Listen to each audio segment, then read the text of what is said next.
Transmitter device activated. Coordinates set for Earth 2. Hey everyone, welcome to a special explosive episode of the Earth 2 podcast, your weekly exploration of the DC Comics multiverse and the legacy of their Golden Age characters through the Silver and the Bronze Ages of comics. I'm Peter Watson. And I'm David Steele. Welcome back. Thank you for joining us. Listeners, if you're paying attention, you would have worked out by now that the 1973 Justice League and Justice Society team-up crossover is imminent, and you'd be right with all that, and you'd probably know in advance that it's going to deal with a story that involves introducing to the DC universe some characters formerly published by Quality Comics that will go on to become known as the Freedom Fighters. Yay! And you'll probably know that this team is made up of characters named Uncle Sam, Black Condor, Phantom Lady, Dollman, the Ray, and the Human Bomb. And you'll probably be thinking to yourself, wonder if David and Peter are going to do one of those episodes that they did before the Seven Soldiers of Victory, when they look at some stories featuring the characters that would become the Freedom Fighters and then see if there's other interesting stories where they meet perhaps other versions of some of those characters, or how many other different versions of, characters. And you'd be right, quite frankly. Of course we are. Of course we are. As we approach the third JLA-JC team-up that we'll have done this year, we are bringing you up to speed by talking about some of these characters, etc., obviously. In today's episode, as you may have guessed from Peter's introduction there, we are focusing on the Human Bomb. Indeed we are. David. Pete, when did you first encounter the Human Bomb? I knew you were going to ask me that. I've got a feeling it was Young All-Stars.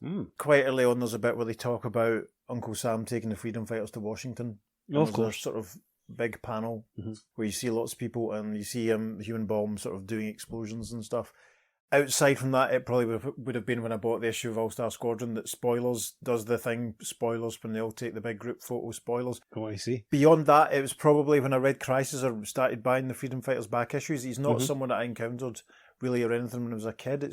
He's not someone that I kind of remember going, oh, wow, because, this was the first. I remember he was a face in the crowd, as Tom Petty might have said. When did you first encounter the Human Bomb? Yeah, I remember buying an issue of Freedom Fighters from the Glasgow Barras, as it was then, when it had the price, I think it was 20 pence, penciled on the back cover. Excellent. Because that's how they price things there. And I'm sure it was the one with the roller coaster, I think, in the cover. Right. Yeah, so that was my first experience of the Freedom Fighters. I just thought, who is this team that DC are publishing? Why have I not heard of these guys? Right. And of course, Human Bomb's part of that team. So yes. See. Interesting. So listeners, as you probably won't be astonished to learn, we've been planning this one for quite a long time. I've got some screenshots on my phone from like 2 or 3 years ago of comic covers featuring characters called Human Bomb. And Peter and I have been debating for a very long time which stories we would actually do, because Peter had done a bit of digging a while ago and found a good 9 or 10 different stories that had the word Human Bomb sort of used in the title. And we've narrowed it down. We're going to do 4 for this episode. We might do some more of the other ones in the future. Who can say? We might go into detail, but we're going to give very brief details on the ones that we don't cover. But we're kicking off today with a story featuring your actual Human Bomb, a.k.a. Roy Lincoln. Peter, do you want to give everyone the basics on the Human Bomb? Yes, the Human Bomb first appeared in Police Comics issue 1. He was a scientist called Roy Lincoln, who was assisting his father, who was an explosives expert. They were working on a new, incredibly powerful explosive chemical known as 27-QRX. Wow. However, those evil Nazis tried to steal the formula, and one of the Nazis shot and killed Roy's father. Oh no! Roy fought the agents, and in order to stop them from stealing the formula, he swallowed it. Now, the result of that was he gained incredible explosive power that was concentrated in his hands, and he could release it with destructive force. So there we are. He then adopted the costume identity of the Human Bomb. The Human Bomb. Yeah, I've read the All-Star Squadrons that he's in. I've read the odd issue of the Freedom Fighters 70s series, and I've read some of the modern stuff he's been in. And so today, to get us going, we're going to start off with a story from issue 7 of Police Comics, published on the 12th of December 1941, a mere 30 years to the day before the birth of Johnny Dean, lead singer of Menswear. Wow, my goodness, there you go. You are. Fact fans. Yes, and about a week or so after Pearl Harbor. Well then, interesting. That's all the historical context you probably need. Does Peter want to tell us about the cover to Police Comics issue 7? I would be delighted to tell you the cover. It's a lovely, clean, white cover with the Police Comics logo at the top. 10 cents. It's cover dated February, and we've got the number 7. And of course, it's got the Quality Comics seal. Yes, because it was a Quality Comics publication. And it says, featuring Plastic Man. And you've got Plaz, as we all know and love. He is being attacked by a bunch of criminals who are all holding guns. Plaza's doing a really weird coily thing with his arms and grabbing some guns off them. He appears to be holding 2 guns himself, but of course his arms coiled like a spring all the way round his own body, actually. Peter miming that there for the benefit of our YouTube viewers. Yeah, Plaza, he always has to be different.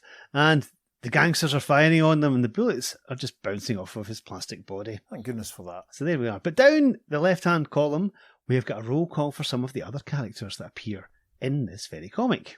And they are Firebrand, the Human Bomb, Phantom Lady, 7-Eleven, and Chick Carter. Chick Carter. I wonder if Chick Carter fought anyone decent. I want to do a Chick Carter story somehow.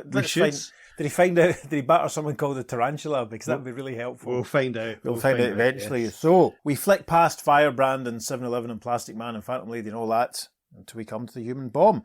There's a large, exciting panel of the Human Bomb being struck by a speeding motor vehicle and doing some quite considerable damage to it in the process. Kicking off this story, a caption reads, Roy Lincoln, head of the Navy Chemical Research Laboratory, is in secret the Human Bomb, most feared man alive, whose very bare-handed touch means destruction of the worst kind. Yes, as we say, dynamic shot, we get the Human Bomb logo. We're told it is by Paul Carroll. Our opening scene-setting caption reads, One night, as Roy Lincoln and his fiancée Jean are walking along a Washington street. Roy's in full fancy Navy uniform. Nice long comfortable coat. Jean's wearing a nice red coat, fur-lined collar, white fur muffler. Lots of snow. Beautiful artwork in this, quite frankly. It's stunningly in every story in this comic, actually. Gorgeous artwork. They're walking along. Roy is saying, Now, divide the square root of cosine x by the infinitive of the square root of b over the total pressure minus the resisting element. There! Now you know a secret Navy formula. But don't tell a soul or you'll be shot for treason. Oh, says Jean, you're worse than trying to squeeze blood out of a stone. You might at least have the decency to speak English to me. Formula phooey. Don't tell me that you've forgotten what I told you. Say, what's all the commotion about up ahead? In the first panel of page 2 of the story, we see a couple of men in suits running around, looking very alarmed. Roy says, What's going on? And one guy in a green suit is yelling, Let me out of here! Roy and Jean start moving towards a disturbance in panel 2. Come on, Jean, let's find out what's going on. Uh-oh, here we go again.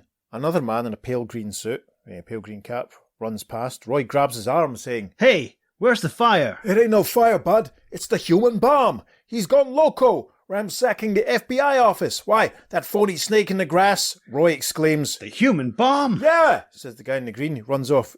Roy starts taking off his overcoat. Jean is not having it. She says, Roy, don't you dare. In the next panel, we see that Jean is now left holding his cap, because he's taken it off too. And Jean is saying, Roy, I'll never speak to you again. Roy, you, what's the use? And the next caption reads, Well, Roy Lincoln is gone and left Jean standing in a corner again. He is off to learn who's impersonating him as the Human Bomb. Brilliant shot of Roy running through the snow, lying deep in Crispin Eve, and this is stunning. As he runs along, Roy is saying, The Human Bomb, eh? I'll see about that. Whoever's behind this sure made the streets deserted. Turns a corner, and when we see him rushing towards, we can see the big, tall Washington monument there. Oh, and the Capitol building as well. And take a drink. There's a full moon looming in the night sky. Roy is saying, There's a kid. Maybe he saw where this phony human bomb went. Yeah, we see a little boy leaning against a lamppost. What's he doing out in this weather? Anyway, Roy approaches the little boy in the first panel of the next page saying, Hey, kid, see anything of the human bomb? Sure, for 2 bits. The next panel we see Roy handing the little boy a couple of coins. We also see the boy's reading a copy of Police Comics. How meta. Mm-hmm. And the little boy says, Okay, he went that way, but he ain't the human bomb. How do I know? His eyes ain't the same as the guys in this comic book. Roy runs off again saying, Here's another 2 bits. You ought to be a detective. Nix, I ain't got no use for bulls. They're poison. Every time I see one. Holy mackerel. It's him. His eyes. It's the same. Hey, wait for me. Has he recognised Roy from the comic? He's recognised Roy, yeah. Unbelievable. As Roy runs off through the snow, the next panel he says, Just a dumb kid, eh? I'd better shake him, though. But the boy's running after Roy, shouting, Hey! Should mention the boy does look a little bit like a cross between Scrapper and Thingy from the Newsboy Legion. Yes, The big hat and the gappy teeth. Anyway, the caption for the next panel reads, Before long, Roy Lincoln catches up with the fake human bomb. Yes, Roy looking very athletic and smart in his military uniform, rushing along the streets. We can see someone else dressed like the human bomb in that sort of white overall. Is it asbestos sort of coverall suit, isn't it? Suit, yeah. With the helmet, with the visor. Roy catches up with him, leaps, grabs him by the neck, sends him flying into a couple of dustbins. So take a drink. And the next panel, Roy's punching this fake human bomb in the stomach, sending him up into the air, saying, "For acting the part of the human bomb, you're not putting up much of a show." I see a couple of men in big hats and big coats running towards them in the background. They arrive in the next panel. There's actually, 4 of them? And one of them says to Roy, "Hey, nice going, bud. We'll hold him. Joe, pick up that folder he got from the FBI office." We see there's actually something lying on the ground, which we imagine that the fake human bomb must have been carrying, must have stolen. It's not too clear in the previous panels. Panel 2, the fake human bomb has had his helmet removed, and Roy is saying, "Before you get any ideas, this guy isn't the human bomb. He's just a phony." And this makes one of the new arrivals say, well, while all this is going on, one of the other new arrivals, behind Roy, is reaching into the pocket of his coat and bringing out a pistol. In panel 3, he fires it at Roy's back. There's a bang! The next panel, Roy turns around. He's not been phased. Punches this guy, saying, "Didn't do you much good, eh, rat? You guys worked pretty smoothly. You even had me fooled at first. The only mistake you made is that you didn't expect to run into the real human bombs." The guy gulps as Roy punched him. Then he runs off with his pals back down the alleyway from which they came. Roy starts taking off the rest of his military uniform, saying, "As soon as I put this outfit on, I'll show you what he's like." Yep, and we see pulling out from it looks like he's pulling out from his pocket the rest of the proper, actual human bomb uniform. Wow, he can shrink it down and do all that sort of stuff. Interesting. Yeah. The bad guys have got a fright. As they run off, one of them yells, "It's him!" They realise what they're up to. In the next panel, they approach a large, fancy yellow car, still parked in the deep snow. The first of them says, "Get in the car before he blows us into hash!" And his pal replies, "Mike, give me that bottle of nitroglycerin you've been using." And as the car pulls off, the guy in brown, who just asked Mike for this bottle, throws it out the window back towards the human bomb, saying, "Okay, step on it." Car pulls off. The caption for the final panel of this page: As the bottle of nitroglycerin hits the side of the building, it is shattered into a deafening explosion. Yeah, and in the first panel of the next page, it looks as though the building has come down, but Human Bomb is using his own powers to explode the debris, saying, "You'll need more than that to stop me, boys." As the human bomb rounds the corner from the alley, he bumps into the little boy from earlier on. They collide. Both go down in the snow, and the little boy says, "They went that way. Now we're even for that extra 2 bits you gave me." Uh-oh, I knew it. Sorry I have to leave you again, but I have a job in my hands. Human Bomb rushes off. The kid shouts after him, "Hey! Hey! Hey! You'll need a car to chase those crooks. I got one all fixed and warmed up, chains and all." Well, I'll be. The next panel, they're inside the car, which is a large, red, fancy type thing with a long bonnet. I don't know anything about cars. And their voices come from inside. "Are you trying to kid me? The ignition switch is locked." "Step on the starter, Mark. Step on it." "What the?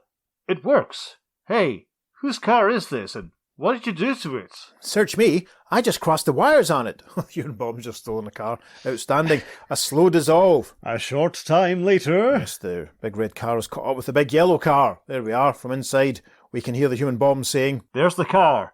Take the wheel, kid. There's only one way to stop these guns." In the next panel, they're pulling alongside. Human Bomb stood up and opened the door of the car, and he's standing, now hanging out the doorway, saying, "Okay, kid, pass him. Wide open." And the caption for the first panel on the next page reads, as the 2 cars draw up side by side, the human bomb dives for the motor of the car with the thugs in it. a fantastic say what you see caption, because what we actually see is the Human Bomb diving towards the motor of the car with the thugs in it.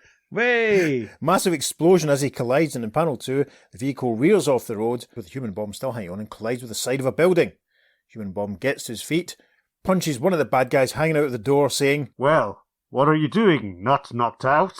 And in panel 4, kid's got out of the motor, which he must have parked. Very done a good job of doing that. And he says, "Phew!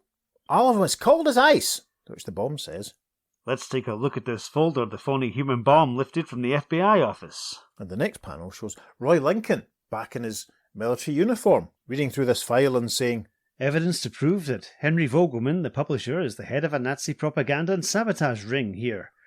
Well, come on, kid. Here's where we finish up. This little episode clinches things." And the next panel, the kid is standing next to one of the unconscious bad guys saying, "Yeah, but it's finished already. This rat is Vogelman. I used to sell papers for him until I got too nosy in the cellar of the joint. The bum canned me and kicked me out. Now that we've cleaned house, where's your joint so I'll know where to bunk?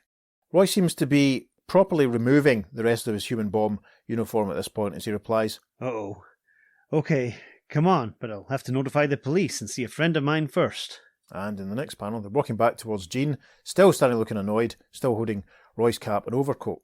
Roy is saying, There's the friend I was telling you about. Well, of all the low-down tricks to pull on a guy, a dame! As time rolls on and Roy Lincoln makes progress in patching things up as to why he left Jean stranded again. Final panel rounds out with Jean looking very annoyed as Roy tries to explain what's going on, as the boy, whose name we still haven't had, stands just round the corner saying, Come on, chump, women is poison. They only recommends life, just trouble. Blah, blah, blah, blah, blah. And that would appear to be The end. the end. Don't miss the next exciting episode of The Human Bomb in the March issue of Police Comics. Well, that was all very economical and speedy and exciting and fast, wasn't it? It was great fun. Is that the Yes. quickest we've ever got through a story ever? Maybe. Aren't you glad, listeners, that we're doing more than one story this episode? There's no contemporary correspondence, so but that doesn't stop you from telling us what you think. Blah blah blah. Yeah, I love the fact that the other human bomb is in 1, 2, 3, 4, 5, 6 panels and doesn't say a single word. This is Police Comics 7. The Human Bomb first appeared in Police Comics 1, so we're only 7 issues in. He's only had 6 prior appearances, and there's someone already impersonating him. Yeah, just like, it all seems a bit of a random choice, isn't it? You know, Yeah. are they trying to discredit the human bomb, or are they just... The fact that everyone's running away, the human bomb's gone local, I mean, does that suggest it was he setting off... Had they rigged it so he was setting off explosions at the same time? It seems like a lot of the interesting stuff was happening off camera. Yeah, but we were focused on the bomb all the way through, which is good. He is your main character. Everything should be happening around him. We're seeing it through his eyes or in his visor. This, I suppose so to that's speak. true. I mean, it's all his POV. Yeah, I would have liked a little bit more detail on who the false one was and you know, what he was up to. And, you know, as we say, like, you know, the little boy points out that it's all to do with Vogelman. So maybe you know, was it even Vogelman that was in the outfit? I don't think so. No. Well, actually, because it could be actually, because one guy there we see with a moustache, a couple of guys that are going for the car that we don't see. If we assume that the human bomb is one of the guys going for the car, the one that Roy didn't punch out, I don't know. It's not very clear, but yes, it was it was very fast moving and very exciting, and that's probably all we really need from it, really, isn't it? Yes, very much so. Very much so. Yeah, it's a shame that we don't get a name for this kid, and I don't know if he hangs around a bit with the human bomb. I mean, it almost seems like it's set up for a new kid sidekick or a kid hanger-on in a way, isn't it? Yeah, which, given the fact that in recent times they've retconned a sidekick Cherry Bomb as the human bomb sidekick, they could have actually used this kid. That would have been fun. Of course, that's part of the recent Jeff epic Johns. Stargirl, The Lost Children series. Our friend Ross has been covering that in greater detail on Stop Let's Team Up, so we would divert you there, because if Pete and I are going to talk about it, it's not going to be for years. Yes. But of course, the human bomb did have a Golden Age sidekick back in the day. Yes, Eustace Throckmorton is a chap who got a blood transfusion from Roy Lincoln, and he also developed explosive powers in his feet. Yes, outstanding. So he literally was a comedy sidekick. Yes. Yes.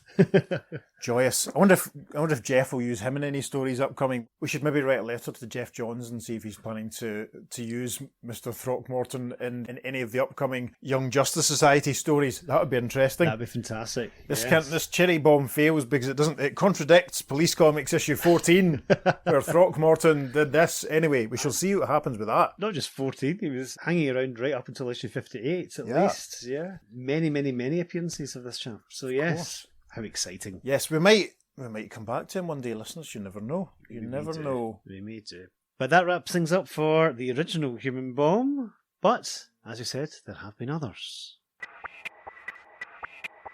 And we now jump forward to issue 13 of Police Comics for our second Human Bomb. Pete had to twist Marmot doing this one slightly, listeners, but you know, it's an interesting character that we'll probably never talk about ever again. Peter, do you want to tell everyone about the cover to Police Comics issue 13, which was published on the 9th of the 9th, 42? I would be delighted. Again, it's got the Police Comics logo at the top. We've got Plastic Man as your main character as well. He's running away from some street urchins who are after him because they're doing a rubber salvage collection. How amusing. How amusing indeed, yes. And the banner at the bottom says, Starring Plastic Man, the India rubber wizard who bounces, bends, stretches, shrinks.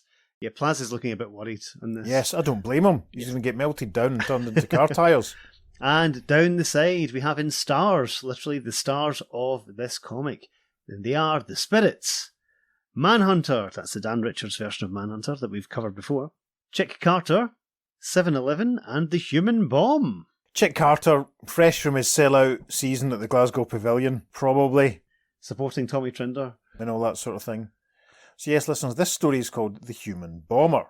Peter, would you like to tell everyone who Mouthpiece is, stroke was, etc.? Yeah, Mouthpiece is the final Golden Age appearance of the Mouthpiece. And sadly, he doesn't even make the cover. He's not even in the list at the side, which is very disappointing. Anyway, Mouthpiece is William Perkins, or Bill Perkins. He was a district attorney who became a masked vigilante called the Mouthpiece, which basically is one of these guys in a business suit with a hat who puts a mask on. Like the Spirits. Midnight. Like Midnight. Like Like 7-Eleven, Hornet. actually, Yeah, to be 7-Eleven, honest. Green Hornet, Yeah. lots of people, yeah. Yeah, he was a DA, and he felt that the police and courts were ineffective in handling crime, and he actually dealt out justice quite brutally. He only had 13 appearances in the first 13 issues of police comics in the Golden Age. However, there was a character called Mouthpiece in the prestige format Dr. Midnight series who's implied that it might actually be a very much older version of this character. Interesting. I've not read those in a very, very long time. Yeah. Probably since before he popped up in JSA. In the 90s. I might have to dig those out.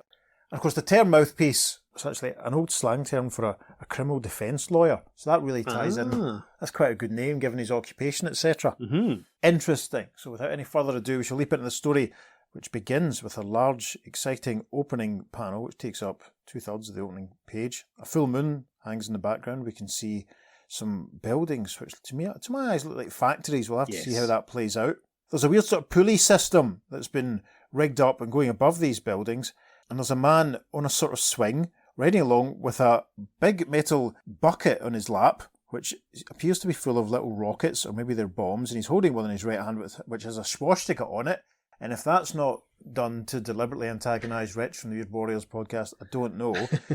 This guy is grotesque. He has horrible, weird, gappy teeth. He's wearing a check jacket and a polka dot shirt by the looks of things. Even Peter couldn't get away with that.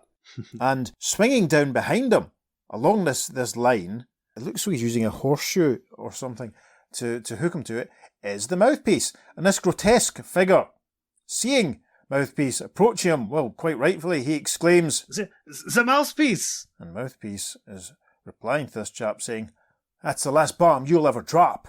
And that's obviously the end of the story. So there we go. No, I'm being silly. We have a Mouthpiece logo at the top, and we're told the story is called The Mouthpiece and the Human Bomber. And we get a little caption box here, which tells us, When ordinary police methods fail to get results, District Attorney Bill Perkins secretly puts on a black mask and alone goes out as the Mouthpiece to strike down fifth columnists and crooks. fifth columnists, bane of my life, so they are, honestly. Right then, caption for the first part of the story proper. The tank factory at the base of Hacklehead Mountain is suddenly bombed, apparently from the air. Yes, there's an enormous wham! As this building goes up, lots of explosions. We can see a couple of men at the front reacting in shock, horror and terror and everything. Wham, of course, being the hugely successful 80s pop band featuring George Michael and Andrew Ridgeley. I'm not sure if any members of Menswear ever shared the bill with them, but it's possible. A slow dissolve. Later, in the District Attorney's office, Yes, we see the very smart Bill Perkins talking to a slightly heavier set figure wearing a nice check waistcoat and a Derby hat, smoking a cigar. Bill Perkins is saying, "Any luck in the investigation, Clancy?" Nah, DA. The place was bombed, and from the air, but there were no planes around. This is a screwy case. Well, hang around the factory tonight. I may be there. Okay, Chief. Clancy takes his leave.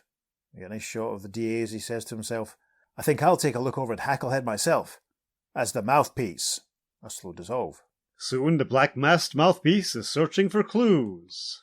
Great shot. We see Mouthpiece standing on a hillside. We can see the factory behind him. There's a broken branch in front of him. Some marks on the ground. It's also something else. But he's saying, I'm sure this mountain has something to do with the bombing. And indeed, in the next panel, he's reached down and picked up. So far, all I can find is this horseshoe. I'll keep it for luck. And as he says that, a full moon looms in the background, so take a drink. That's 4 drinks already this episode? Hey. Blimey, if a dustbin pops up, we'll be laughing. A slow dissolve. But higher up on the mountain... Yes. We appear to be inside some kind of structure. There's a man wearing green trousers, tight-fitting green jacket, a little cap. But there's another fellow who we saw in the splash panel. We can see his horrible, wild green check jacket. He used to be wearing those green trousers that movie directors always seem to wear in cartoons of old movies. He's a little green hat on, boots, and we can see the polka dots might actually be a scarf. But anyway, this man in the green check jacket is piling small bombs into a bucket. And his friend, the other guy in green, he appears to be adjusting a swing that's being fitted to a line. We can see all sorts of pulley mechanisms. We probably shouldn't have described that opening splash panel in as much detail as we did. But anyway, the cohort man is saying, "This is a slick idea, Von Drool. We can bomb that place every night. They'll never get wise." Yeah, and maybe get a medal from the Führer.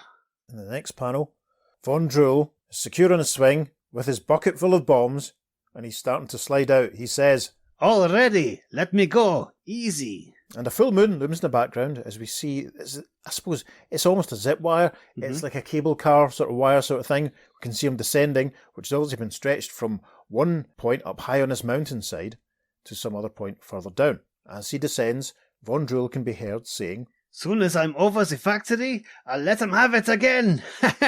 I'm a human bomber." Did you see what he did there, listeners? We're back inside the engine room, for want of a better way of putting it.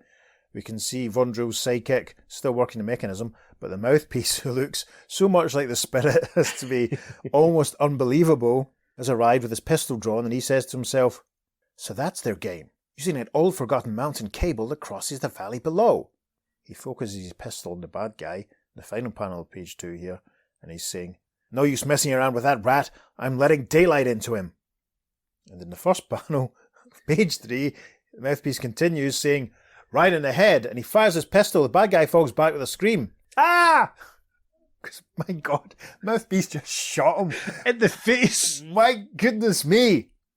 In the next panel, Mouthpiece crosses to the mechanism for the cable wire, saying, "Now I'll pull his pal back. We want Von Drool alive." And in panel 3, framed by a full moon, so take a drink, we see Von Drool, and he says, "Hey, was ist los? He's pulling me back." And in panel 4, he's pulled back up towards the opening in the mountainside. We can see the factory down below as Von Drool says, "So, it's you, Mouthpiece." I love how he's recognised that he's just the most generic looking adventurer ever. "So it's you, Midnight?" "No. Was the Spirit?" Chica... No, I'm Mouthpiece. Oh, it's Mouthpiece. Right, I've heard of you. Okay, anyway, Mouthpiece says, "You better surrender." "Not me. I'll cut the poor rope and slide to the other side. I'll still bomb the factory on the way over." And Von Drool pulls a knife, and we can see that he really should have gone to a dentist at some point. We can also marvel at the wideness of the brim of his fedora and the polka dot cravat with the jacket. Stunning. And indeed, because he's done this, he starts to slide away. A full moon looms in the background as Mouthpiece clutches the broken rope, saying, "Somehow, I've got to stop him. I got it." In the next panel, he continues, "I'll hook this horseshoe over the cable and..." Yes, and the full moon looms in the background as he picks up the horseshoe that he found, loops onto the cable, and in the final panel of page 3, he starts sliding after Von Drool, saying, "Saboteur, here I come." Full moon looms in the background as they both slide out over the factory. Oh my goodness. The caption for the first panel of the next page. "Racing down the wire, the Mouthpiece gains on the 5th columnist." Yes, framed by, once again, you guessed it, a full moon. Our listeners are going to be paralytic. Listeners, we recommend probably listening to this episode in 2 chunks if you're going to be this drunk at this point. Von Drool looks back at Mouthpiece, who's catching up on him, and Von Drool says, "You'll never catch me." "Oh yeah, that's what they all say." And in the next panel, Mouthpiece is caught up and managed to hook his legs around Von Drool's neck. "Let go of me!" cries Von Drool, and then Mouthpiece says in the next panel, "I'll make you jettison those bombs," and tips the bucket of bombs forward, framed, of course, as you'd expect, by a full moon. The caption for the next panel. "The bombs land in an open space, causing no damage." Yes, there's a very impressive boom explosion as we see the bombs raining from the sky and exploding next to the fence surrounding the factory. "Searchlight beams immediately stab into the sky." Yeah, no less than 7 searchlights all getting aimed up into the sky at this point. We see some of the military and factory personnel running about on the ground below. One man says, Another raid? And another chap says, This time we got searchlights. you see one guy in overalls pointing up at the sky in the next panel saying, Look, two guys fighting. How did they get up there? and we see indeed caught in the beams, Von Drill and Mouthpiece fighting as they hang onto the swing on the wire. Now there's a military chap with binoculars in the final panel of page 4. He gets a close-up. We don't see his face because of the binoculars and his hand getting away, but he's looking up at what's going on and he says, It's the Mouthpiece. Bet he's knocking off a crook. keep it clean. For the first panel of page 5, we're back up in the night sky as Mouthpiece and Von Drill hang onto the swing for dear life, full moon in the background, as they struggle not to fall off. Mouthpiece lays one on Von Drill, saying, That sells your hash, now I'll fasten you in with your scarf. And we see that polka dot scarf has been used to secure him to the swing in the next panel, which is a lot further down by this point. You still see another full moon in the background. Mouthpiece is able to drop from the swing as he says, This is where the Mouthpiece gets off. And then with a splash, panel 3, he lands in a nearby lake or puddle or possibly effluent container, because in the next panel we see the factory behind him. Is this when Mouthpiece gets superpowers from having just swum in explosive-filled water and he becomes another word with the word peace in the title? I don't know. Anyway, panel 4, he emerges from this green swirling liquid, taking off his mask, saying, District Attorney Perkins will now take over. Meanwhile, Von Drool comes to the end of the line. Oh, end of the line, of course, being that magnificent Travelling Wilbury song. Yay. This panel is sure as heck going on the socials with a massive pow. The swing collides with a rock and Von Drool is knocked off the swing, landing upside down head first on the ground just as Clancy arrives on the scene. Fantastic. Clancy says, Come to Clancy, you rat. Am I glad I looked into this cable? Perkins arrives behind, saying, Well, Clancy, I see you got him. Did you see the Mouthpiece? The DA! Exclaims Clancy. We get our last look at Von Drool, who looks grotesque. Without the hat, we can see he's got a shaved head. He's a horrible big flappy tongue hanging out, wide eyes. He's ugh. And then we actually get a close-up of Clancy in the next panel with his very neat moustache. He terrifies me for different reasons. Clancy saying, He disappeared in thin air, but I saw him for a minute when the searchlights caught him. And in the final panel, as Bill waves the horseshoe at Clancy, he says, That Mouthpiece certainly helps us solve tough cases, and he never takes any credit. Boy, how the underworld hates him. And that's us at the end. And ironically, there's a caption at the bottom that says, Read Midnight every month in Smash Comics. I wonder if Bill Perkins died as a result of drinking and ingesting some of that weird green fluid from the big pool next to the bomb factory. I wonder why Clancy didn't say, The DA, why are you soaking? Yes. Well, that didn't hang about, did it? No, again, it's very fast storytelling. You know, Yes. it's just very simple plot and things are resolved very quickly. Mm. Mouthpiece shot that guy in the face. Yes, he did. It's- And Von Drool has definitely the worst dentistry we've seen in the podcast so far. That last panel he's in, he actually looks as if he's might be dead. I mean, the panel before that, he's about to fall right in his head with his... Yes, He falls off the swing with his upside down, neck yeah. Going at looks some gonna speed. Snap, yeah. And his tongue sticking out in that final panel. Yeah, I His don't eyes think he's. open. I don't think he's dead. I think he's probably just unconscious. Come to Clancy, you rat. Am I glad? I think he's probably just rebounded and he's fallen and he's probably knocked himself out. I think that's what it is. Let's try and minimise the death count on this episode. Clancy looks a bit like a more portly Terry Thomas to me, if you know what I mean. With the neat moustache, yeah, but Yeah. he also, he looks like he's got a couple of chins. He looks like That's what I mean, portly. I don't know. I get the sense that Von Drool and Clancy have probably got on very well together.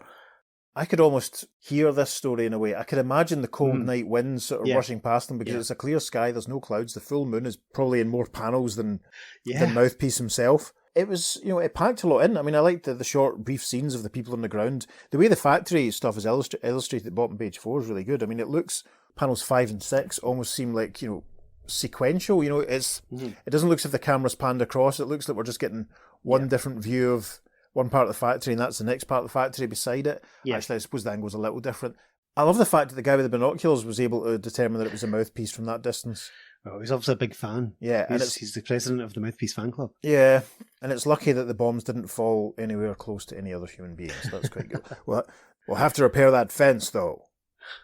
But yeah, that was it. He was a human who dropped bombs. Yes. See what I mean, listeners? It's a wee bit tenuous, but we'd probably never get to talk about the Mouthpiece otherwise, so it's worth doing. I think Von Drool was maybe a reader of police comics and he was making a human bomb reference. Maybe that's what it was. Maybe he picked up the comic that the little boy dropped. Exactly. In issue 7. Mm-hmm. Where does he actually say it? Where does he actually say it? I'm a human bomber. Yes, there we go. That's the panel that we'll use on the socials. Yes. Along with the one of him shooting someone in the face. Yeah, that's... Although, we're exaggerating this. He's shot in the front of the head. We don't actually see... it's not like you see his face explode or anything. I don't know. Yeah, I mean, he says, I'm letting daylight into him right in the head. Yeah. So, and he does scream. Yeah, and actually, if you look at panel 2, it's not very clear. There's a little trickle of liquid coming from the direction of his head. Oh dear, we missed that detail in the reading. Gosh, how violent. I know. It's unusual. Yeah, it's but very thrilling. Because I suppose the cable probably from a distance wouldn't be visible from people on the ground and all that. And it's quite lucky that there was a cable car situation or something going on where they built the big munitions factory. No one thought to say there used to be a cable car here. Maybe that's got something to do with it. Should we maybe go up there and disconnect that? The tank factory. Or maybe it's not, I don't know. Don't build all your munitions factories under a disused cable car line. That's our advice. If there's one lesson you're going to take, so let me just count. 1, 2... 11. Did you count already? Yes. Well, there you go, listeners. 11 full moons. It's more than the last 3 episodes combined, probably. Wow. No dustbins in this story, though, so boo. But the artwork is lovely. And the colouring's still fantastic. We're reading this from scans that are available from Digital Comics Museum and Comic Book Plus.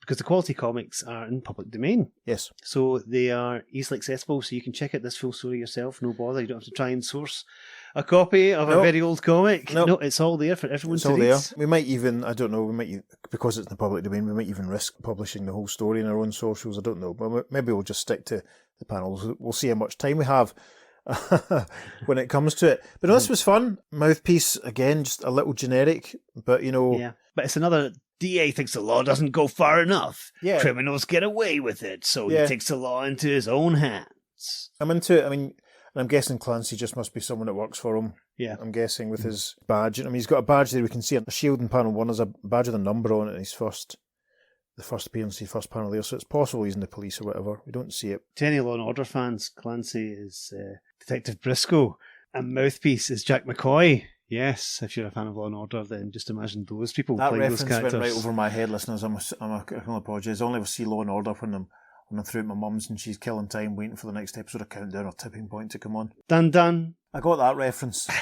Right then. So that's another human bomb of sorts. So who's next? So we now move to our third story for this episode, our third other human bomb. And we're reading a story from issue 2 of a comic called Big Town. Big Town. Big Town. Let's say it again together. Big Town. Peter, would you like to give our dear listeners and me some background on what the heck Big Town is all about? Big Town is one of these licensed properties that DC published for a while. It was a long-running radio drama. It was all about a newspaper editor who was originally played by Edward G. Robinson. Is that going to influence anyone's portrayal of this character? I wonder, given that I realise that it's me that's doing him and I can't remember what Edward G. Robinson sounds like. Well, we'll have to wait and see. I'll have to wait and see. But the radio show aired from October 1937 to June 1952. It actually had 4 films span out of it, which is very exciting, and a TV show as well. But what we're here to talk about today is the comic book that spun out of it. That ran for 50 issues. And it started in January 1951 all the way through to April 1958. Now, loads of great talented people worked on this comic. Dan Barry, Carmine Infantino, Gil Kane, Alex Toth. All these people worked on Big Town. And John Broome, one of my favourites, wrote a lot of the scripts for it as well. Excellent. Yes, 50 issues Big Town ran for. And of course, because it's a licensed property, DC can't really reprint it. This is where we come to the interesting thing, isn't it? It is indeed. Of course, this story we're about to read was reprinted in issue 445 of Detective Comics during its little phase as a 100-pager. But it was reprinted with some careful edits. Yes, the main character, Steve Wilson, became Marty Moran, Headline Hunter. And that's literally what the script was called. Amazing. It was fantastic. His sidekick, Lorelei, became Roxana. Illustrated Press, which is what he worked for, became Big City Press because Big Town became Big City. Yes. And his other sidekick, Harry, became Herbie. Fantastic. I wonder if he ever went to Monte Carlo. being reprinted in a Bronze Age detective comic story, did that mean it was an Earth 1 story? Was that the equivalent of... Was it multiversy? The same events happen to people with different names in a different Earth? Indeed. So what Earth does Big Town take place on? Listeners, write in and let us know. It takes place on Earth Big Town. Earth licensed properties. Yes, and which means the same Earth as ISIS and the Shadow, Cassidy. It's probably Jerry Lewis. Yes, that's fine. Amazing. So many. Anyway. So yes, listeners, if you want to read along with this one and you own a copy of Detective Comics 445, it might be an idea to dig it out and have a look. Certain colouring aspects are different as well. The eponymous human bomb, his costume is coloured slightly differently, as well as the edits to names that Peter mentioned. So you'll obviously, if you're reading along from Detective, you'll have to allow for that. Now, the cover to Big Town issue 2. Listeners, I'm not one for hyperbole, as you know. This is one of the most exciting comic book covers that I've ever seen, quite frankly. Peter's going to tell you all about it. At the top, we have the DC National Comics Superman logo in the top left and top right corners. The title Big Town is across this lovely kind of red background in a bright yellow. 52 big pages, brand new stories of TV and radio's hit show. But the main image on this cover, we're up, very high up, outside a building. There's a police spotlight on this building, and captured in its sights is a man who's wearing kind of like what the human bomb wears. The Quality Comics get to the human bomb, but he's also got a gas mask on, and he's got a metallic soldier helmet on. Wrapped all around him, he seems to have explosives, and he's also got a belt filled with grenades, and he's got a box at the front of him which looks like it has some kind of lever. Now, climbing up a rope to confront this man is Steve Wilson himself, the hero of this story.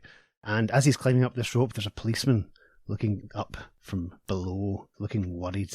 And of course, there's a whole array of cars and emergency vehicles on the ground below. Yep. Everything's going to happen. It's going to be terrible. But as Steve's climbing up this rope, the human bomb, as we're going to call him, is trying to kick him off. Yes. It's very dramatic, very exciting. Steve's hair's blowing in the wind, but he's got a determined look in his face. He is a hero. Yes. Fighting editor Steve Wilson. I mean, this human bomb is nightmare fuel, quite frankly. It's a very similar look to the human bomb we'll meet in the next story that we're going to do after this one. It's quite different from a lot more texture, a lot more detail in the kind of bland, no offence to Mr. Lincoln, sort of all-in-one asbestos suit that the superhero version wears. Look at the crowd all down on the ground watching all this as well. You can just bet they've all got their mobile phones out and they're all filming it to put it on Instagram or TikTok or whatever they had in 1950. So this issue was published on the 22nd of December 1950. And without any further ado, we're going to jump into the human bomb story. It's the last story of, I think, 4 in this comic. The opening splash image is a little symbolic. It shows a giant version of this human bomb standing astride Big Town, with 1 foot on top of one building, 1 foot on top of another, spotlights ranged all around him. There's a text caption that reads, "In Big Town's darkened streets stalked a weird, sinister figure that could summon violent death at any moment. A figure that was walking dynamite. And behind the sensational actions of this man lay a banner headline for the Illustrated Press that was strictly explosive stuff, and not the sort of explosion you'd figure on. For this time, Steve Wilson, the newspaper's fighting editor, attends a TNT party when he attempts to pull the fuse of the human bomb." Now, this giant human bomb that's standing astride the city, he's saying something in this opening panel. It's a statement of intent. "You're all helpless. The whole city of Big Town is helpless. If anyone touches me, I'll blow up everybody and everything around me." My goodness, he's not messing about, is he? A little caption tells us this story was illustrated by Dan Barry. Yes. So that's quite nice as well. Definite touch the Carmines to him, I think, reading through it. Excellent storytelling. So we'll go into the story properly. This is Big Town, where every night 1,000 different dramas take place. Some make the headlines, some go unprinted forever. But they do take place, and some will never be forgotten, like the following one. That's a brilliant opening. It's like something off Alexei Sale. Maybe that's the sort of thing Alexis was taking the mick out of, you know, or Victoria. You can imagine a Victoria Wood sketch having that sort of sense of, you know, the dramatic. Yes, so this opening panel has a very stark and exciting shot of Big Town. We can see, you know, what looks like some dockside buildings and tall skyscrapers in the background. Big Town. Could they not think of a name for it? What about Davy? That's a good name for a city. Yeah, okay. I don't know. Anyway, Caitlin Higgins would have been a good name for it. Right, caption for panel 2. It was the night of February 2nd of last year in Big Town. 3 men entered a jewellery store. 1 drew a gun. The clerk reached for an alarm, and the man with the gun blazed away. That was the beginning. A very healthy say what you see caption there basically tells us what we see in the next panel. We see the clerk reaching for the alarm, clearly marked, clearly indicated with his left hand, and a very neatly dressed, is that a carnation in his buttonhole? Or is it just his glove? I'm not too sure. Neatly dressed, neatly moustached, neatly hatted gentleman shooting him twice with a couple of blam blams as he says, "No, you don't." The caption for panel 3 reads, The criminals then ran outside to a waiting sedan. The one who had fired the gun barked terse orders. "No time for a lift job now. I had to croak the guy. Get rolling." Yes, this chap who just shot the clerk, we see he's wearing a pinstripe suit. He's got the colleagues. There's a guy in a getaway car in front of him with a cigarette in his mouth. Don't smoke, kids. Everyone's wearing hats. They all look phenomenal. Yes, the getaway car, etc. The caption for panel 4. It was an hour later that Steve Wilson, editor of Big Town's Illustrated Press, got a phone call to go to the hospital. And we see our hero, indeed, Steve Wilson, and his friend Lorelei, being dropped off by another Big Town character called Harry the Hack. Harry, who wears a green checked cap, looks a bit of a rough so-and-so, but, you know, salt of the earth sort of figure, I suppose. Harry's dropping them off. We see a sign that reads Hospital Zone Quiet, and Steve is saying, "I don't know how long Lorelei and I will be, Harry. If you want, wait in the lobby." "Sure, Mr. Wilson," says Harry, caption for the next panel. At the hospital, they meet Sergeant Ralph Darrow of the police department. He led them into the room occupied by the victim of the cold-blooded attack. Yes, we see the victim's been put in some nice striped pyjamas, that the victim being, of course, the clerk from the jewellery shop. A doctor, older man, thinning white hair, glasses, there's a nurse behind him as well. The doctor is attending to him. The doctor is saying, "He won't live, but I think I've brought him around to the point where he'll talk." Gosh, this is grim. The poor man lying in the bed says, "Hillary, handsome Harry, Hillary, I tried for the alarm. He fired." "Easy, lad, easy. Oh, he's through." Oh my gosh. Death count, save count. Caption for the first panel of page 3. Big Town's Illustrated Press hit the streets that night with an extra. Yep, we see the Illustrated Press headline, and the headline reads, "Dying man reveals killer. Fingers handsome Harry Hillary." Exclusive to the blah blah blah. We see presumably a photograph of Harry. Someone reading the paper. The caption for panel 2. And at Hillary's hideout. Nice, we see handsome Harry and some of his pals. Looks like they're packing suitcases with some very neatly folded shirts. In some cases I think they're still in the packaging. That's interesting. Look at the detailing in this panel. Gorgeous. Glasses on top of things. Framed pictures. Looks like a calendar on the wall. With an attractive lady. Handsome Harry Hillary with a cigarette in his mouth is saying, "I gotta leave town. Maybe make it to Rio or Mexico." That store clerk. I never thought he'd live that long. Should have made sure of the job. Gosh, that's dark. But handsome Harry was too late. Already the dragnet had been thrown, and at every highway, rail station, bus depot, and airport grimly waited badge-wearing sentinels in blue. Yes, this is a great panel with the word dragnet in big letters over a sort of montage image of the police at railway stations, at airports, and blocking roads. It's very, very good. We're going to be spoiled for choice for panels for this sort of thing, aren't we? For the socials. The caption for the next panel. It was a desperate, handsome Hillary that stayed holed up in his hideout. But then he thought of a plan. A very dangerous and bizarre plan. Yes, we see handsome Harry looking very thoughtful, still smoking a cigarette, and he says, "So, they want me bottled up in Big Town, eh? Okay. But they're gonna regret it. Soupy Miller's coming over here, and he's got a big job to do." Soupy Miller, ex-safecracker, reported to Hillary's hideout that night, and... Yes, Soupy has arrived. He's wearing brown, thick-framed glasses. He's blonde hair, he's wearing a green suit and what looks like a green checked scarf. Very, very dapper fellow indeed. Riddler-esque, I would say. I would wear that gear myself, to be honest, quite frankly. Or I would have done 30 years ago when I had the hair to pull it off. Anyway, with a cigarette in his gob, Harry is saying to Soupy, "I want some sort of costume that got mask and microphone attachment so I can talk. And listen, Soupy, I want it wired with all the dynamite a man can carry. I'm going to be a human bomb." To which Soupy says, "Sure, Harry, I can make it for you. That same night, Soupy Miller returned. And we see Handsome Harry putting on his new outfit. And as Peter described earlier on, there's a big box with a lever on the front and what looks like a grill and another kind of speaker. He has grenades attached to his belt. He's wearing what looks like a couple of gas canisters on a harness over his back. Gosh. There's armour and padding around his neck and shoulders. It kind of looks like the G.I. Joe members Blowtorch and Barbecue. Okay. If that's a contextual reference for folk. The next guy in the Blackhawk story actually looks even more like Barbecue, but we'll get to him in a minute. As he's trying on all of this fancy outfit, Harry is saying, "This is the perfect rig, Soupy. Dynamite, grenades and all." "Don't laugh. I'm charging you $5,000 for this costume. There's a speaker in the switch box you're carrying in front of you, and a mic in the mask so you can talk. But don't pull that switch, or this whole joint will be blown sky high."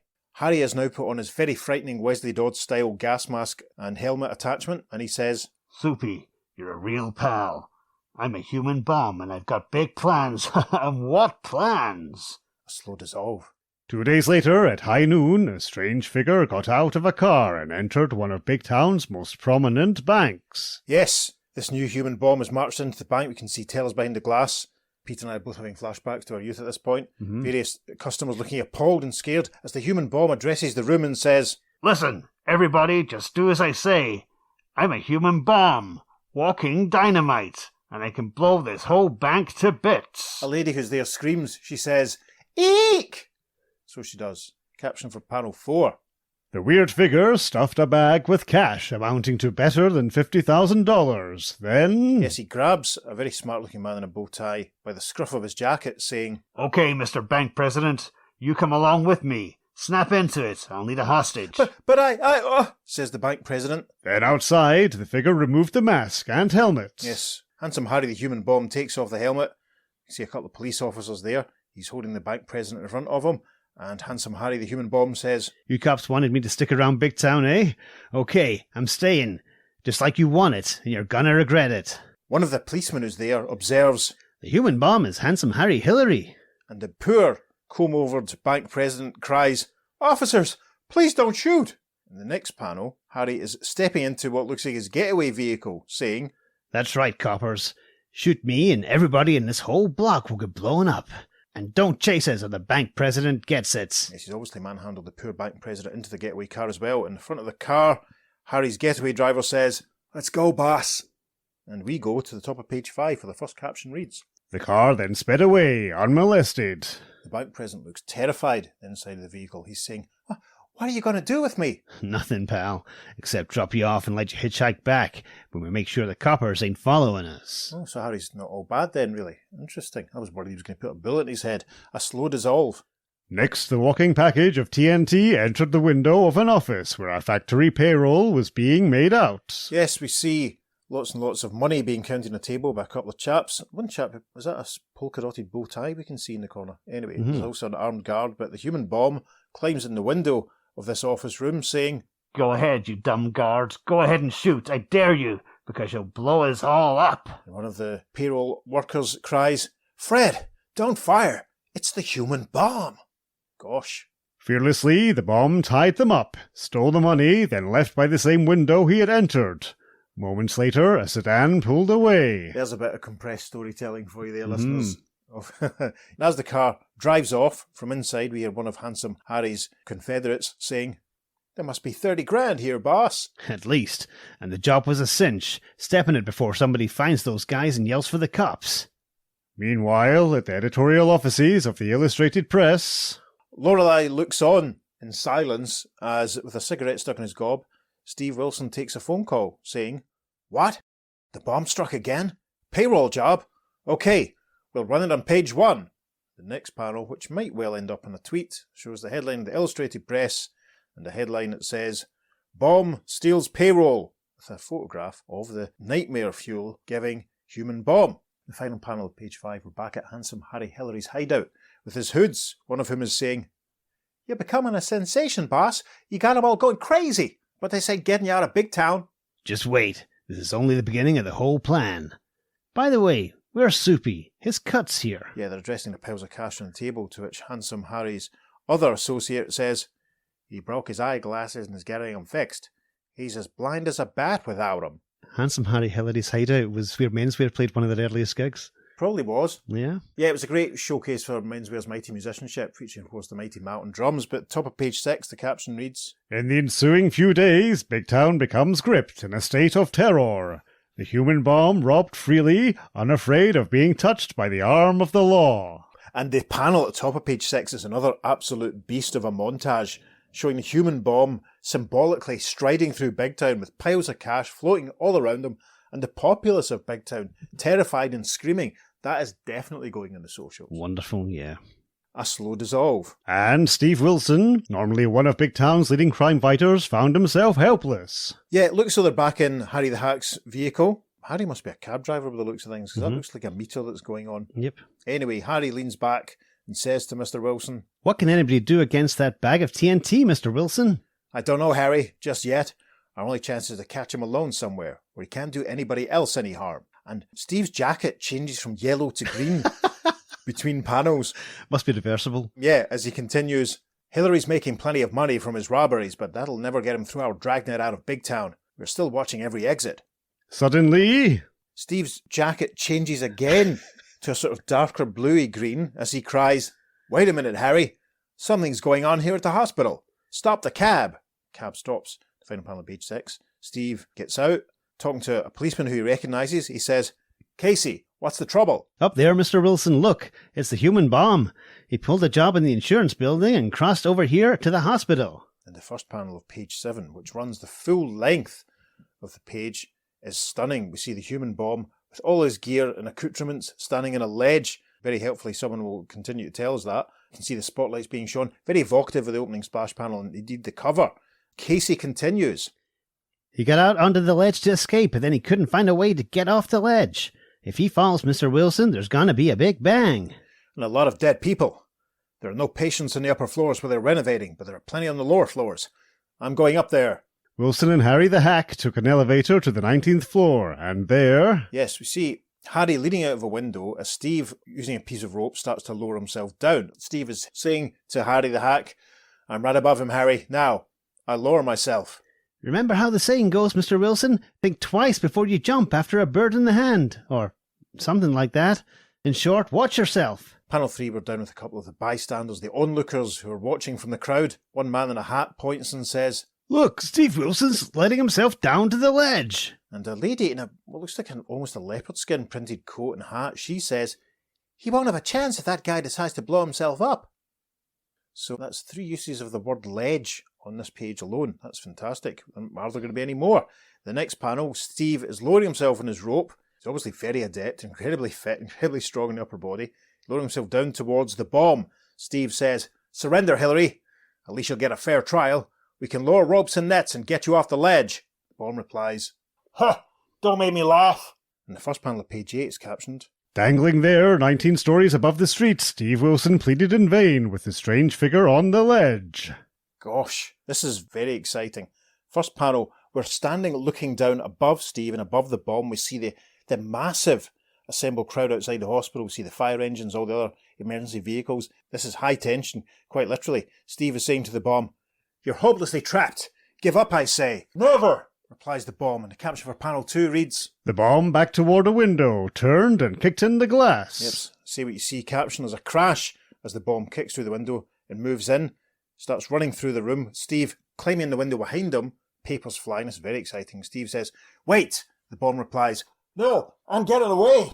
In the next panel, Steve runs after the bomb down a corridor in the hospital, watching him running through an open doorway. Steve thinks, There he goes. And then in the next panel, final panel of page 8, we see the bomb is trying to make his way through a door, which has a sign on it that reads, Stairway. This stairway closed temporarily while repairs are underway. There's a signature, which you can't really make out, and it's identified as being the superintendent of the hospital. The bomb, trying to get the door open, is frustrated and says, Got to get out! Got to! Door's locked! Can't get it open! Caption for the first panel on page 9 reads, Again, the figure of walking dynamite attempted to flee, but there in the silence of the corridor he stopped abruptly, and his face froze in horror. The bomb gets a close-up, eyes wide, as he thinks, That ticking! I don't hear it before. It sounds like a watch, but I don't wear a watch.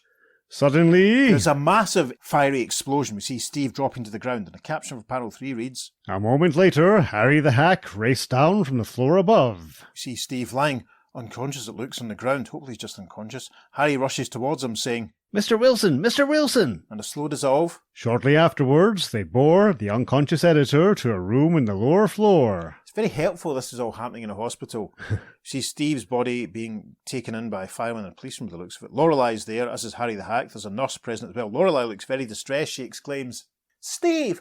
Oh no! And the caption for panel 5 reads, It was not long before he regained consciousness. yes, the nurse is saying, He'll be all right. It's lucky he threw himself to the floor. Most of the shock went over him. and a senior police officer who's there says, Well, at least that's the end of handsome Harry Hillary, former killer and walking bomb. and Steve, in his hospital bed, wrapped up in bandages in a very comic fashion, he says, You're wrong. Dead wrong. Hillary's still alive. What? We can't be wrong. That blast would have blown even an Iron Man to bits. Gosh! We'll come back to that in a second. Steve says, I know, but I tell you, you're wrong. Now listen, do as I say, and do it fast. Caption for the first panel on page 10. The editor asked a fantastic request, and the police sent hurried telephone calls to various parts of Big Town. Then, 20 minutes later, the incredible occurred. Yep, Steve's still in bed, and into his hospital room come a couple of uniformed police officers, bearing in front of them none other than handsome Harry Hillary. One of the police is saying, You said watch all bus stations, airlines, train depots and roads, Mr. Wilson. So we did. And we got handsome Harry, just like you predicted. from his bed, Steve says, It was a good plan, Hillary, but almost too good. Your scheme to get out of Big Town and yet make everybody think you were dead had a couple of flaws in it. To which Harry replies, Okay, wise guy, what went wrong? from his bed, the bandaged Steve says, You purposefully gained notoriety as the human bomb so that we'd have no doubts that the man in the dynamite costume was you. Then, when you thought the time was ripe, you paid one of your men to pull a job as the human bomb. He suspected nothing, right? And this next panel was a little flashback narrated by Steve. Steve says, But the man you sent usually wore glasses, which he couldn't wear under the mask. His bad eyesight made him run to chairs and made it impossible for him to read obvious signs. And we get a little flashback to Steve chasing the human bomb through the hospital when the human bomb knocks over chairs, sending paper flying like we saw in that panel. And also the human bomb up against the door with a sign on it saying that the stairway was closed temporarily. We cut back to Steve in bed addressing handsome Hillary and the cops. I knew you never wore nor needed glasses, so I knew it wasn't you behind that mask. Your man didn't know you had planted a time fuse inside his suit so that it would blow him up.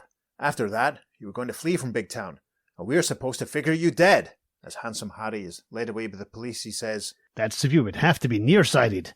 Confound him. one of the policemen waves to Steve and Lorelei saying, Soupy Miller, eh? So now we know who the blast victim was. Better get that out in headlines, Steve. This is your story, and it's a good one. and Lorelei, smiling broadly, because Steve's in hospital, remember, she finishes things off by saying, This is one time that I'll get the paper out. And a small caption reads, The end. Ha ha ha ha ha. Poor Soupy Miller, we hardly knew him. I know. Well, it serves him right for building, a death suit. Yeah, exactly. No two ways about it. That was fantastic, wasn't it? Oh, it was rip-roaring fun. I really enjoyed that. DC, can we have a full Big Town omnibus, please? Just pay the licensing. If Marvel can sort out ROM and Micronauts' omnibus, then you can do the same. Yes, let's start our GoFundMe right now. Absolutely.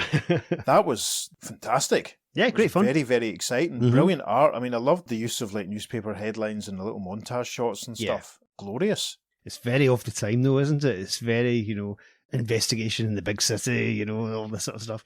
And all the pinstripe suit gangsters. And, Yeah, it's 1950, yeah. Yeah, it's perfect. It's ideal for that era. It's superb. This was literally published around about the same time that the final Justice Society story in All-Star was published, within weeks, because that wasn't... People always talk about it being 1951, but it was dated 1951. It was the final All-Star, I think 57 All-Star issue that JSA was in, was published in December 1950. Fascinating to think that all this was going on at the same time. I really, I can't emphasise enough, I love this. Brilliant, crisp storytelling. It rattled along, brilliant pacing, a couple of moments of mild, dark humour at points. All the characters very well rendered. Human bomb looking like a sort of, 17th or 18th century plague doctor. Almost, yeah, huh? It's fascinating. I mean, and of course there was a panel that looked a little bit like the cover, which I absolutely love when that happens. Hey, cool. It's strange that we should talk about, when this comic actually came out, because the feel of it and look of it seems so much later on than that, doesn't it? Yes. It seems like it's 10 years before its time at least, Yes. It's the action in it and everything. It looks very much like something that might have been in a more realistic version of Strange Adventures or something from 10 years afterwards. I was reminded of the Manhunters issue of Showcase Mm-hmm. that we touched on. Yeah. I mean, if this is indicative of what Big Town was like, then Yeah. I'm going to do some more digging and try and find some more issues of Big Town to read. I mean, if you told me this was published in 1965, I wouldn't have been surprised. Yeah. Because the artwork is so crisp and so busy and so sharp. Yeah. I mean, that panel where Steve's chasing him through the hospital and you've got Steve running out one doorway and the Human Bomb running through another, but the entire rest of the room is all just silhouetted. Yeah, it's gorgeous. But you've got the bookcase with the plant pot on top of it and the waste paper bin right beside it and the picture on the wall, but everything else is black. Yeah. But these things stand right out. It's a really interesting artistic choice. Absolutely. And it's beautiful. It's great. Yeah, and similarly, the second panel page now when the explosion's going off. The soundless explosion. Yeah, exactly. Soundless explosion, and there isn't a thought bubble from Steve saying, an explosion, I'd better get to the ground, I'd better drop to the ground, which you can imagine some other writers maybe 30 years later even still doing that. Gardner Fox would definitely be doing that. Roy Thomas would have done it. It's great when that a couple of panels later the nurse reiterates what had happened just in case anyone hasn't picked it up. And I feel a bit sorry for Soupy Miller, but as you say, he kind of deserved all he got coming because he was a baddie. Yeah.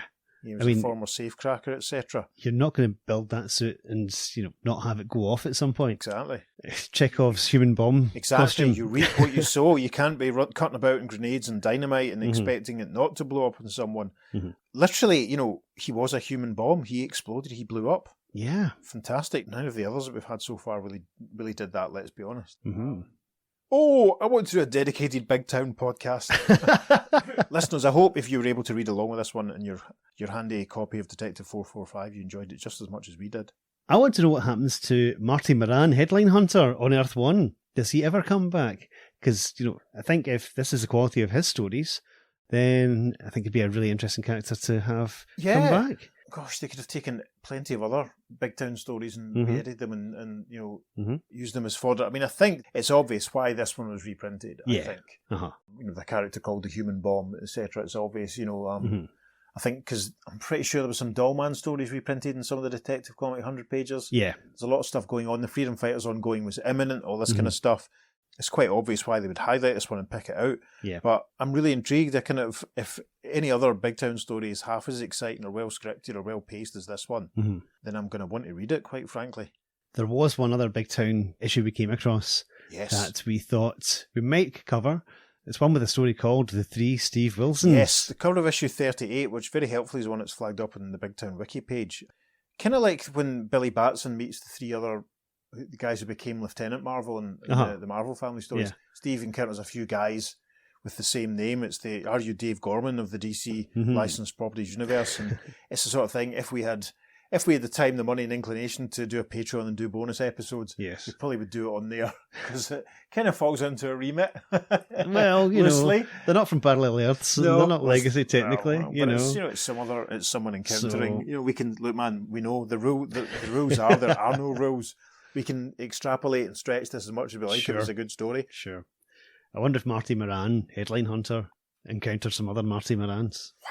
I mean, he might have encountered Mike Moran, also known as Miracle Man. Of course. If there had been a crossover issue, that would have been exciting. I wonder if the Moran fellow Headline Hunter has a DC Comics wiki page. Does he exist? Has he been identified as a proper DC character, even though he was just a one-off in this reprinted license story? I wonder. Shall we have a look and see while we're here? Yes. Good. DC Vacate, Marty Moran. Marty Moran's a much more exciting name because at least it's illustrative, unlike boring old Steve Wilson. Yeah, and big shout out to Lorelei who got like 3 lines in the whole thing. I wonder if she had a bit more to do on the TV show. Hopefully. No, it looks like this is Marty's only appearance. Gosh. What a shame. We could write our own Marty story when we do our DC comic. Yeah, when we write our own DC comic, he will team up with Steve Wilson. Yes. They'll go through Jimmy Olsen's interdimensional hive device. Yep. And meet each other and have an adventure. Be fantastic. It would be very good. I'm going to do some investigating and see if there's any clips of the Big Town TV show on YouTube or anything. I'm fascinated. I want to see some more. Mm-hmm. So that's it for Big Town. We move on to our next Human Bomb. We move now to issue 79 of Blackhawk. Blackhawk, we've not Blackhawk for ages. Yay! Listeners, if you only recently joined us, dig back into our archives a couple of years ago and listen to our Blackhawk episode. It was fantastic, one that we really enjoyed doing. I went Blackhawk daft for a couple of weeks, if you pardon the expression. Yes, we're doing a story from issue 79 of Blackhawk when it was still published by Quality, published on the 25th of May 1954. Peter's going to tell you about the very exciting cover. We have the Blackhawk logo at the top, the assembled Blackhawk team's headshots either side. There's big lettering saying, "The Human Bomb," under it. Blackhawk is coming out of a room that's marked "Danger, Danger, High Explosive," with a couple of his men behind him. And he's shocked to find a man wearing what seems to be kind of like an old-fashioned red diving suit with a modified helmet, a big gas canister on the back, with some armored shin pads and other accoutrements, standing in front of him. It looks like he's got a belt of explosives around him as well. And he's holding up his hand, and in it seems to be a kind of device that is wired up to the canisters on his back. Yes. Crikey. This, out of all of the human bombs that we've met in this story, this guy is like the most nightmare fuely. Mm-hmm. Again, reminded, especially the colouring, reminded of the G.I. Joe character Barbecue, mainly just because he's red and he's got canisters and stuff all over him, if that helps you visualise him, listeners. But Pete's right to make the diving suit comparison, especially the way the helmet sort of fitted around the neck and all that. Yeah. It's another very dense one. It's a good one, though. Quite a few stories in this issue, Blackhawk. This one's further near the back. The scene is set with a large caption. He was the most fearsome enemy the famed fighters for peace had ever encountered. A walking madman charged with sudden death and destruction. Thus the free world's top secrets were in mortal danger, and the nation's leaders turned to the Blackhawks for help. But could these 7 brave men deactivate and render helpless the human bomb? Well, we'll soon find out. Blackhawk logo at the top. Quite a lot going on in this opening establishing panel. We see Blackhawk and Andre and Stanislaus and the others confronting this human bomb in his red suit that Peter described in the cover. We get a better look at the front of his face. Again, it's very similar to the Big Town human bomb in that there's a sort of eye mask thing and a Wesley Dodds style nozzle at the front. There's all sorts of stuff. We can see all sorts of munition and equipment, and there's a barrel with the word nitro written on it. The human bomb is standing at the top of a little iron staircase on a kind of gantry with all sorts of things behind him. He's holding what looks like a gas canister or a bomb in his hand, and he is saying, "You know my power, Blackhawk. Stand back, or I'll blast you and your friends into oblivion." To which Henriksen says, "Och, the lieber Blackhawk, let him go. Der madman's bombs will blow you to pieces." Blackhawk replies, "Somebody's got to call his bluff, Henriksen. Take cover, gang. This is the showdown." Gosh. Excitement. It is. So, caption for panel 2 reads, On a European tour of the free world's defences, the famed Blackhawks inspect a powerful airbase bordering the Iron Curtain. Yes, a European tour. I didn't realise they were musical. The Blackhawks were the Partridge Family. The Blackhawks were touring Europe, supporting menswear in every city they went to. That's a Photoshop image just waiting to happen. Listeners, stay tuned. Yes, we see a very impressive looking military aircraft. Blackhawk and Chop and Henriksen and Chuck and everyone else standing around examining. There's a general with them, a chap called General Bolden, who is saying, "And this, Blackhawk, is the Army's latest answer to aggression. She's capable of doing over 1,200 miles per hour. Too bad we haven't more of them." "It's a sleek-looking jet, General Bolden." And then he's interrupted by a wee, wee, wee sound effect, and he says, "What's that sound? An alarm?" To which the General says in panel 3, "3 blasts! Great Scott, that means real trouble." "We'd better investigate. On the double. Let's go, gang," says Blackhawk.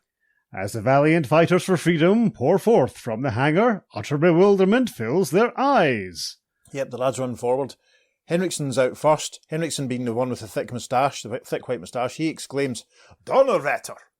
And Andre the Frenchman says, "Sacre, what is that thing?" Which Blackhawk says, I don't know, Andre. But the General is right.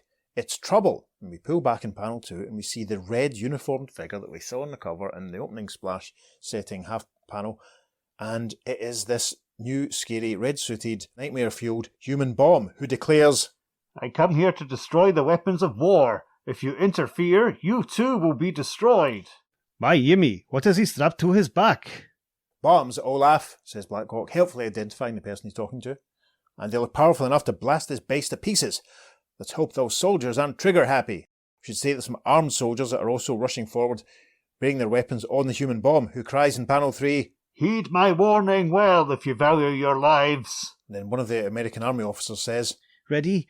Aim? but he's interrupted by Blackhawk, who says, "Don't fire.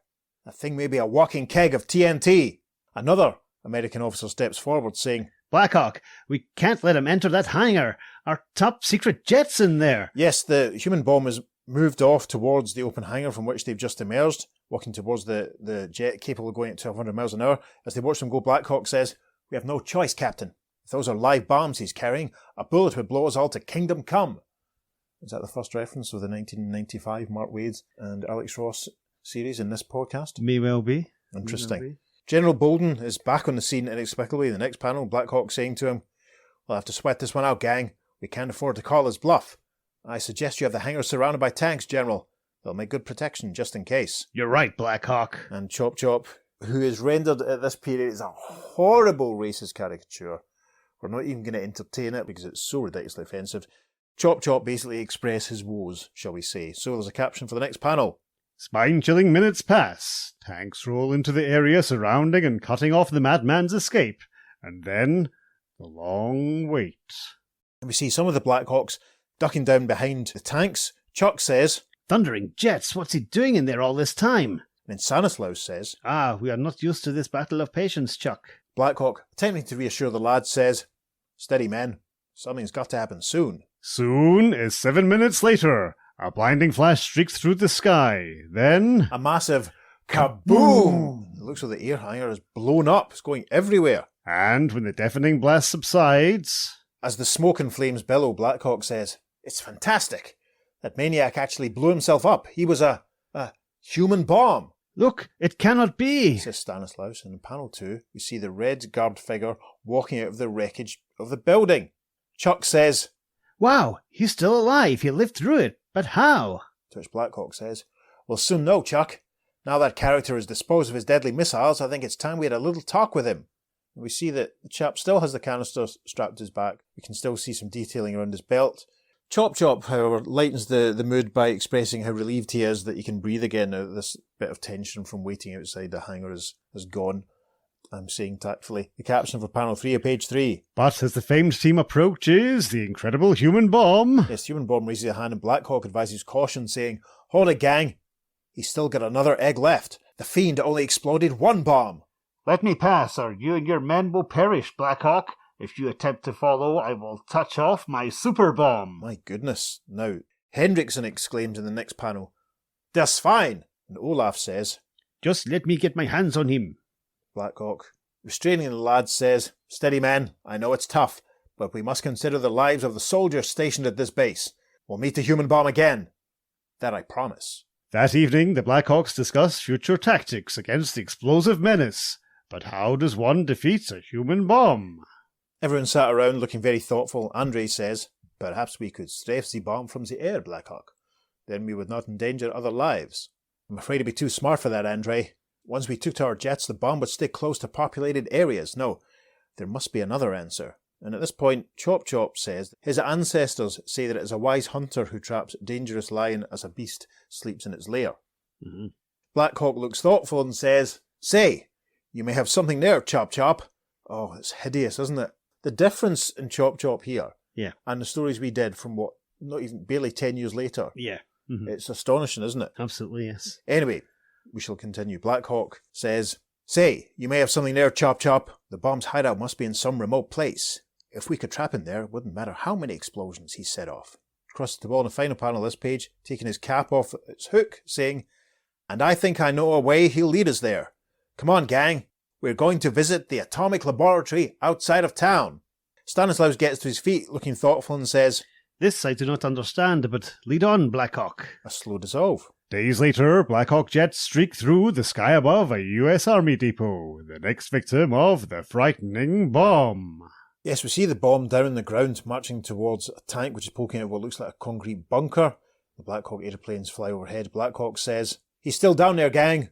We'll soon know if my idea will be successful. Andre, take over command. I'm bailing out." And in the other plane, Andre replies, "Oui, mon ami.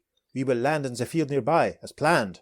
Shortly, as Blackhawk descends earthward, Yes, Blackhawk is parachuted out of his aeroplane here, down towards the ground where we can still see that the human bomb is marching still slowly towards the concrete bunker. As he descends, Blackhawk says, "He's making for the A cannon shelter to blow it up. No chance to stop the bomb this time, but if my plan works, it'll be the last attack he'll make against the free world's defences." Gosh.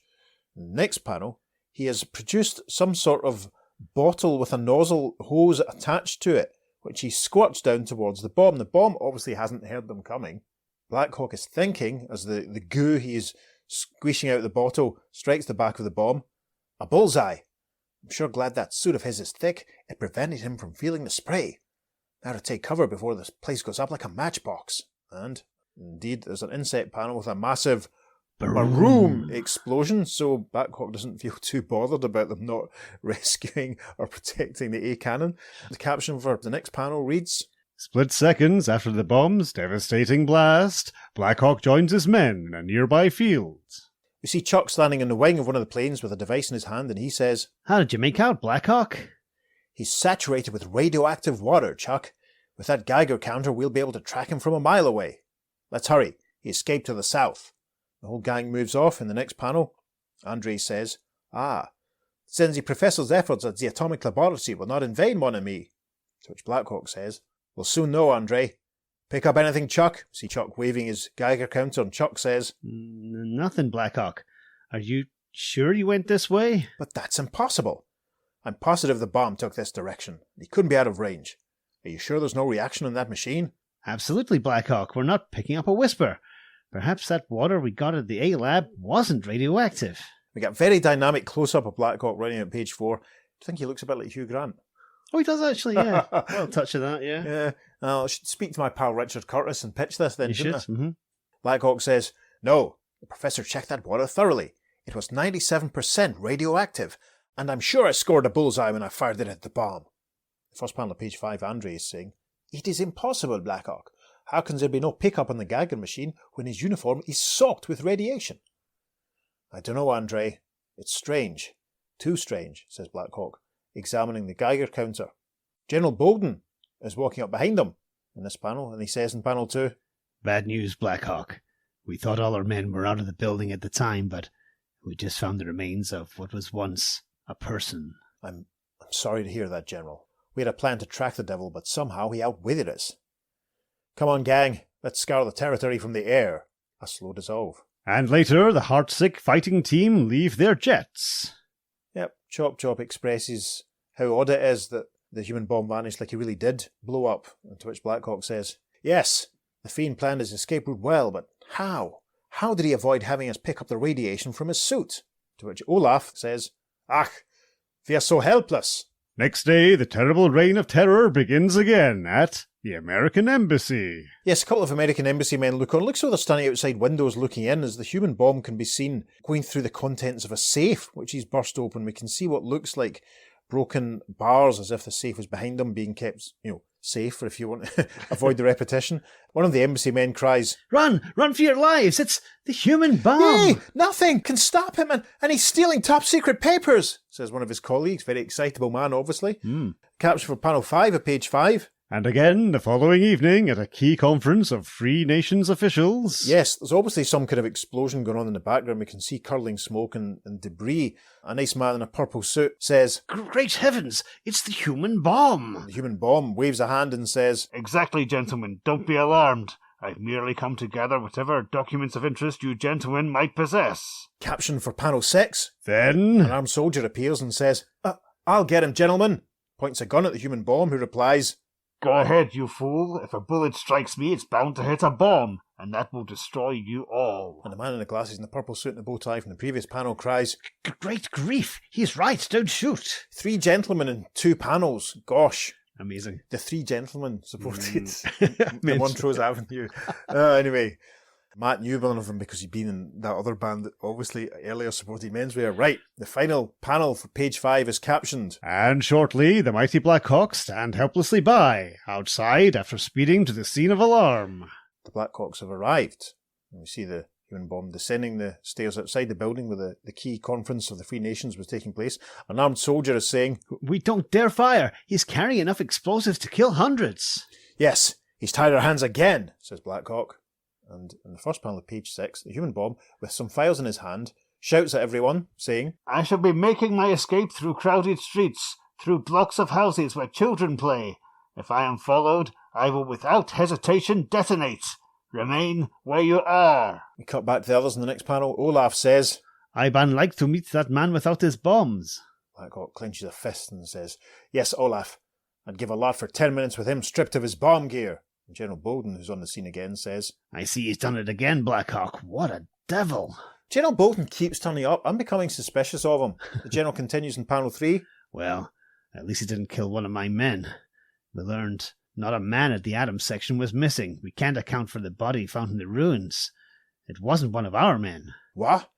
You say the body did belong to one of your men, General Bolden?" says Blackhawk, reaffirming what the General just said, making sure we're all paying attention and making sure that we get this obviously important plot detail. And a slow dissolve. And as the General leaves... Yes, a nice aerial shot of the lads all standing around. Andre saying, "Sacre, you have thought of the plan, Blackhawk? You have the idea?" "What'd you strike on, Blackhawk? What's the mystery body got to do with it?" "Gang, I'm not sure of anything, but let's make some new plans back at headquarters."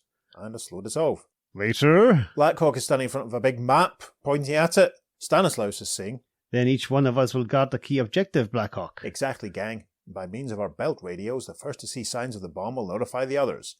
These 6 locations represent the most vital plants of the free world in this locality, and wait for me to arrive before doing anything." To which Henriksen replies, "Ach, that's a good plan. The bomb will strike soon. He feels nothing."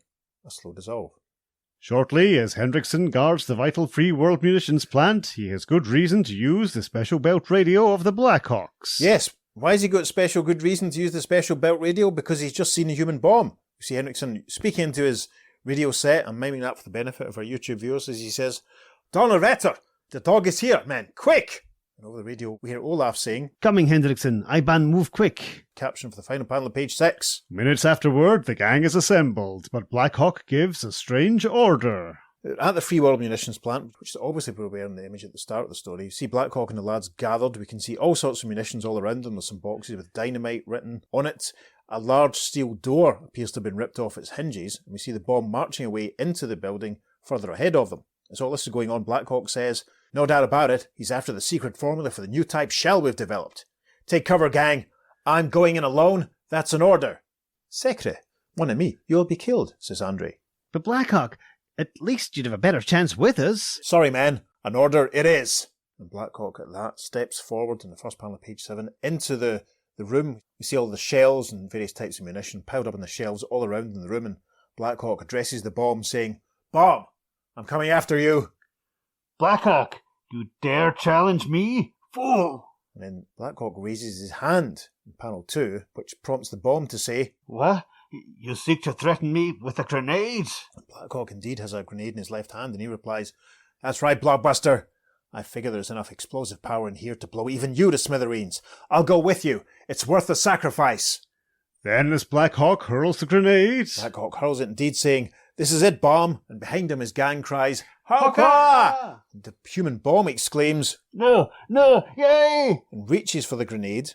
The grenade, stop it, stop it!" But then Blackhawk punches him, sending him flying over the railings on the ramp, saying, "Don't worry about that grenade. It's a dud." Very helpfully, Chop Chop catches it. The bomb is down on the ground. Panel 5, Blackhawk and his men surround the human bomb, with Blackhawk saying, "And you're a dud also, bomb. You never did blow your bombs. You had 2 slave accomplices to do it for you. Blind devotees of communism who sacrificed themselves for the cause. Remove his headgear, Andre." Andre steps forward and removes the human bomb's helmet, revealing a man with close-cropped ginger hair, a very neat moustache, and a monocle. Andre exclaims, "Sacre bleu!